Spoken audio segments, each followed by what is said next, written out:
com vos ha dit. No, però escolta'm una cosa.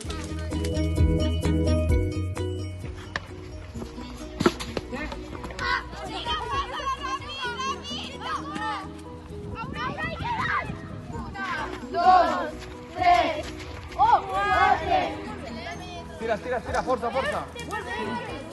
Vale.